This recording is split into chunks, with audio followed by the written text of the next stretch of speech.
گزارش ہے کہ ویڈیو اخیر تک مکمل دیکھیں تاکہ پوری بات سمجھ میں آ جائے. جزاکم اللہ. ایک آدمی نے چاقو نکالا نا, کسی کی رکھ دیا کہ تیری جیب میں جو کچھ ہے نکال دے. اس نے جیب سے بندوق نکالی. بولا اب تیری جیب میں جو کچھ ہے, اب تیری جیب میں جو کچھ ہے نکال. تو جس کا ڈر یہ ہوتا ہے کہ یہ بندوق ہی نہ نکال دے, وہاں تو ایسے یس سر, گورنمنٹ کے اداروں میں جا کے دیکھو کیسے یس سر جی سر.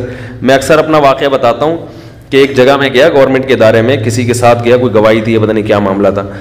تو وہ پلاٹوں کا کوئی فائلیں پہ سگنیچر کروانے تھے, پلاٹ پہ کسی فائل پہ سگنیچر کروانے تھے کسی آفیسر سے. اب اس آفیسر کا ٹائم یا تو ختم ہو گیا تھا یا ہونے والا تھا, تو اس نے سگنیچر سے انکار کر دیا. اب جو ملازم کھڑا ہوا ہے نا, میں دیکھ رہا تھا اس کے اسٹائل کو. میں بہت زیادہ آبزرو کرتا ہوں چیزوں کو, جب بھی کہیں بچپن سے میری عادت ہے.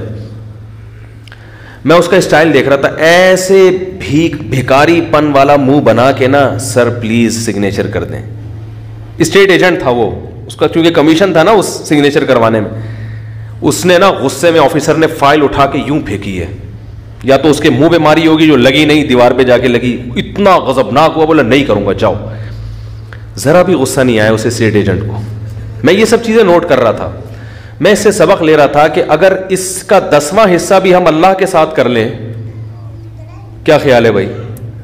بعض دفعہ اللہ بھی ہمیں کسی آزمائش میں ڈال دیتا ہے, تو ہم فوراً منہ سے کفر بکنا بجائے اس کے کہ لجاجت کریں اور عاجزی کر لیں اللہ کے سامنے کہ بھئی اللہ نے آج تک اتنی نعمتیں کی ہیں, تھوڑی سی آزمائش آ گئی تو اس میں بھی ہمارا فائدہ ہوگا, اور جھک جائیں. نہ کفر بکنا شروع کر دیں گے, خودکشی کی باتیں. اسی طرح والدین کے ساتھ یہی معاملہ ہے. تھوڑا سا والدین یہی کام اگر باپ کرتا تو دیکھو پھر اولاد کیسے چیختی چلاتی. اگر باپ فائل اٹھا کے پھینک دیتا, بیٹا کہتا جاؤ تم نے تو ساری زندگی ہماری ماں کو بھی ستایا, یہ تانے ہمیں بھی ستاؤ گے, یہ کر دو گے, میں یہ کر دوں گا, میں دیکھتا ہوں, میں 3 دن تک گھر سے غائب ہو جائے گا بتائے بغیر. تو میں دیکھ رہا ہوں کہ وہ آفیسر کے سامنے پھر, کیونکہ اس کا کمیشن مارا جا رہا ہے 20-25 ہزار روپے کا, پھر میں نے دیکھا وہ فائل اٹھا کے لایا, اس کو جھاڑا, پھر سر کے پاؤں میں لگ رہا ہے گر رہا ہے, اور سر پلیز, اور ایسے مکھن لگائے ہیں کہ اس کمبخت سگنیچر کروا کے ہی چھوڑے, اس نے کام نکلوا کے نکل گیا. سبق حاصل کرنا چاہیے ان واقعات سے. اس کو غصہ نہیں آ رہا, اس کو پتا ہے میرا کمیشن مارا جائے گا, اور اس کو تو روزانہ اسی سر سے واسطہ ہے نا, اسی آفیسر سے روزانہ اس کا واسطہ ہے. وہ کہے گا اس سے پھٹا کر کے میں جاؤں گا کہاں. تو بات یہ ہے کہ وہاں 20-25 ہزار کا کمیشن نظر آ رہا ہے, تو اخلاق بھی اچھے. اس کو انہوں نے سنے ہوئے ان کی حالت, میں خود بھی اس میں داخل ہوں, ان کی حالت دیکھو کیا ہے, ان کی حالت دیکھو کیا ہے. اللہ سے بھی لڑنا شروع کر دیتے ہیں, باپ سے بھی, ماں سے بھی, بزرگوں سے بھی, علماء سے بھی, جن کے ہاتھ پاؤں چوم رہے ہوں گے ان کو بھی گالیاں دینا شروع کر دیتے ہیں ایک دم جذبات میں آ کے.